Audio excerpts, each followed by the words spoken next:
ಅವಿಭಜಿತ ದಕ್ಷಿಣ ಕನ್ನಡ ಜಿಲ್ಲೆಯಲ್ಲಿ ಚುನಾವಣಾ ಪ್ರಚಾರ ಕೈಗೊಳ್ಳಲು ಕಾಂಗ್ರೆಸ್ ನಾಯಕ ರಾಹುಲ್ ಗಾಂಧಿ ಅವರು ಇಂದು ಆಗಮಿಸಿದ್ದಾರೆ. ಶಿವಮೊಗ್ಗದಿಂದ ಹೆಲಿಕಾಪ್ಟರ್ ಮೂಲಕ ಆಗಮಿಸಿ ಆದಿ ಉಡುಪಿಯ ಹೆಲಿಪ್ಯಾಡ್ನಲ್ಲಿ ಬಂದಿಳಿದ ರಾಹುಲ್ ಗಾಂಧಿ ಅವರನ್ನ ಕಾಂಗ್ರೆಸ್ ಮುಖಂಡರು ಅದ್ದೂರಿಯಾಗಿ ಸ್ವಾಗತಿಸಿ ಬರಮಾಡಿಕೊಂಡರು. ಬಳಿಕ ಆದಿ ಉಡುಪಿ ಹೆಲಿಪ್ಯಾಡ್ನಿಂದ ರಾಷ್ಟ್ರೀಯ ಹೆದ್ದಾರಿ 66ರ ಮೂಲಕ ಉಚ್ಚಿಲದ ಮಹಾಲಕ್ಷ್ಮಿ ದೇವಳಕ್ಕೆ ಝೀರೋ ಟ್ರಾಫಿಕ್ ಮೂಲಕ ತೆರಳಿದ್ರು. ದೇವಸ್ಥಾನ ಭೇಟಿಯ ಬಳಿಕ ಉಚ್ಚಿಲ ಮಹಾಲಕ್ಷ್ಮಿ ಸಭಾಭವನದಲ್ಲಿ ಮೀನುಗಾರರ ಜೊತೆ ಸಂವಾದ ನಡೆಸಿದ್ರು. ಆದಿ ಉಡುಪಿ ಹೆಲಿಪ್ಯಾಡ್ನಲ್ಲಿ ರಾಹುಲ್ ಗಾಂಧಿ ಅವರು ಇಳಿದು ಹೋದ ತಕ್ಷಣ ಅವರು ಆಗಮಿಸಿದ ಹೆಲಿಕಾಪ್ಟರ್ ಅನ್ನು ತಪಾಸಣೆಗೆ ಒಳಪಡಿಸಲಾಯಿತು. ಚುನಾವಣಾಧಿಕಾರಿಗಳು ಹೆಲಿಕಾಪ್ಟರ್ ಒಳಗೆ ತೆರಳಿ ಪರಿಶೀಲನೆ ನಡೆಸಿದ್ರು. ಸಂವಾದದ ಸಂದರ್ಭ ಮೀನುಗಾರರ ಅಹವಾಲುಗಳನ್ನು ರಾಹುಲ್ ಗಾಂಧಿ ಅವರು ರ್ಯಾಪ್ ಮೇಲೆ ನಡೆಯುತ್ತಾ ಆಲಿಸಿ ಅವುಗಳಿಗೆ ಉತ್ತರಿಸಿದರು. ಕನ್ನಡದಲ್ಲಿ ಪ್ರಶ್ನೆ ಕೇಳಿ ಎಂದು ರಾಹುಲ್ ಹೇಳಿದರು. ಮೀನುಗಾರಿಕಾ ಬಂದರಿನಲ್ಲಿ ಡ್ರೆಡ್ಜಿಂಗ್ ನಡೆಸುವ ಬಗ್ಗೆ ಮೀನುಗಾರರು ಗಮನ ಸೆಳೆದರು. ಮಂಗಳೂರಿನ ಫಿಶರೀಸ್ ಕಾಲೇಜನ್ನು ಮೇಲ್ದರ್ಜೆಗೇರಿಸಿ ವಿಶ್ವವಿದ್ಯಾನಿಲಯವನ್ನಾಗಿ ಮಾಡಬೇಕೆಂಬ ಬೇಡಿಕೆಯನ್ನು ಮುಂದಿಟ್ಟರು. ಮೀನುಗಾರರ ಜೀವ ಉಳಿಸಲು ಸಿ ಆಂಬ್ಯುಲೆನ್ಸ್ ವ್ಯವಸ್ಥೆ ಮಾಡಬೇಕೆಂದು ಮೀನುಗಾರರ ಮಹಿಳೆ ಹೇಳಿದರು. ಮೀನುಗಾರರ ಪ್ರಶ್ನೆಗಳಿಗೆ ಉತ್ತರಿಸಿದ ರಾಹುಲ್ ಗಾಂಧಿ, ಕಾಂಗ್ರೆಸ್ ಅಧಿಕಾರಕ್ಕೆ ಬಂದರೆ ಸರ್ಕಾರದ ಮುಖ್ಯಮಂತ್ರಿಗಳ ಮೂಲಕ ನಿಮ್ಮ ಬೇಡಿಕೆ ಈಡೇರಿಸಲು ಕ್ರಮ ವಹಿಸಲಾಗುವುದು, ಡ್ರೆಡ್ಜಿಂಗ್ ನಡೆಸಲು ವ್ಯವಸ್ಥಿತ ಯೋಜನೆ ರೂಪಿಸಲಾಗುವುದು, ಅದೇ ರೀತಿ ಸಿ ಆಂಬ್ಯುಲೆನ್ಸ್ ವ್ಯವಸ್ಥೆ ಬಗ್ಗೆಯೂ ಗಮನ ಹರಿಸಲಾಗುವುದು ಎಂದು ಭರವಸೆಯನ್ನ ನೀಡಿದರು.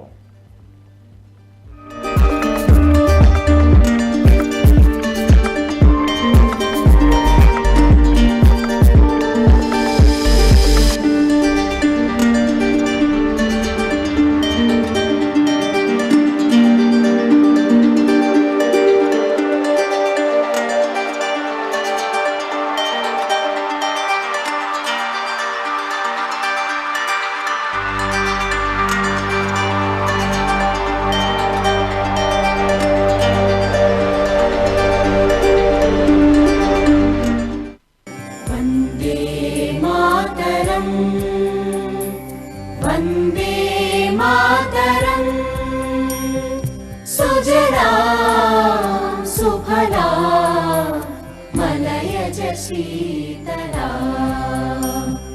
सस्यश्यामला मातरं वन्दे मातरम्। हमारे सामने कर्नाटक का चुनाव है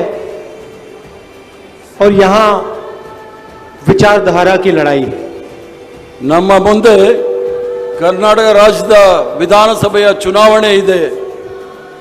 ಇದು ಎರಡು ವಿಚಾರಧಾರೆಗಳ ಮಧ್ಯೆ ಇರತಕ್ಕಂತ ಹೋರಾಟ.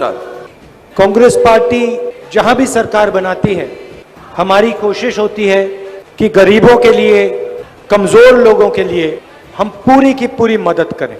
यहाँ पे बीजेपी की सरकार है, मगर ये सरकार आपने नहीं चुनी थी।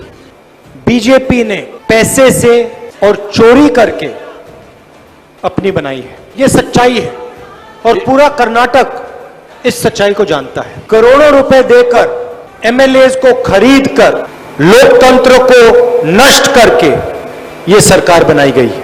बीजेपी के एमएलए ने कहा, हमने नहीं, बीजेपी के एमएलए ने कहा कि सीएम का पोस्ट 2500 करोड़ में खरीदा जा सकता है। कॉन्ट्रैक्टर एसोसिएशन ने प्रधानमंत्री को चिट्ठी लिखी और कहा कि 40% कमीशन कर्नाटक की सरकार लेती है। दिंगेश्वर स्वामी कहते हैं कि मुझे डिस्काउंट दिया, कहते हैं कि मैं धार्मिक आदमी हूं इसलिए मुझसे 40% कमीशन नहीं लिया, मुझसे सिर्फ 30% लिया।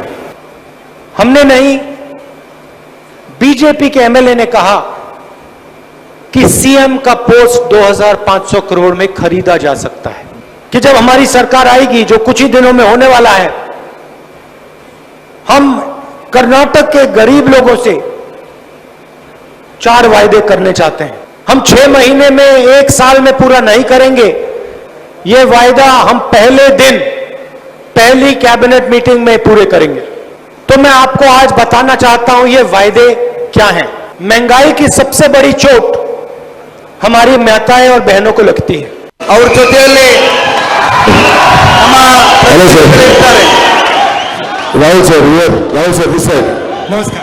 The dredging is not happening in Karnataka throughout Mangalore to Karwar. And the second thing is, you promised us now the diesel is coming from 300 to 500 liters per boat. And it is very good opportunity, sir. We would love to have it. And second thing that you are giving for the ladies is 1 lakh rupees. My brother, can you speak in Kannada please so everybody understands? ಇವಾಗ ಇವಾಗ 500 litre diesel ಸಿಕ್ಕೋದು ನಮ್ಮ ತುಂಬ ಹಳೆಯ ಕನಸು, ಅದು ಇವತ್ತು fulfil ಮಾಡ್ತಾ ಇದ್ದೀರಿ. ಇವಾಗ 500 ಲೀಟರ್ ಕೆರೋಸಿನ್ ಕೂಡ ನೀವು ಡೈಲಿ ಸಿಗೋಕ್ಕೆ ನೀವು ಫುಲ್ಫಿಲ್ ಮಾಡ್ತಾ ಇದ್ದೀರಿ. ಮಹಿಳೆಯರಿಗೆ 1 ಲಕ್ಷ ಕೊಡ್ತಿದ್ದು ತುಂಬ ಖುಷಿ ಆಯ್ತು ಸರ್. ಇವಾಗ ನಮ್ಮ ಬೇಡಿಕೆ ಇರೋದು ನಮ್ಮ ಮಕ್ಕಳು ಓದಕ್ಕೆ ಇಷ್ಟ ಬೀಳ್ತಾ ಇದ್ದಾರೆ. ಇಲ್ಲಿ ಒಂದು ಹಳೆಯ ಫಿಶರೀಸ್ ಕಾಲೇಜ್, ಏಷ್ಯಾದ ನಂಬರ್ 1 ಕಾಲೇಜ್ ಮಂಗಳೂರಲ್ಲಿದೆ, ಅದು ಇಷ್ಟು ತನಕ ಯೂನಿವರ್ಸಿಟಿ ಆಗಿಲ್ಲ. We can definitely look into this dredging matter. Okay, sir. I think what will be good is if once the government comes to power, they have a systematic conversation with the fishermen and other stakeholders and come out with a policy.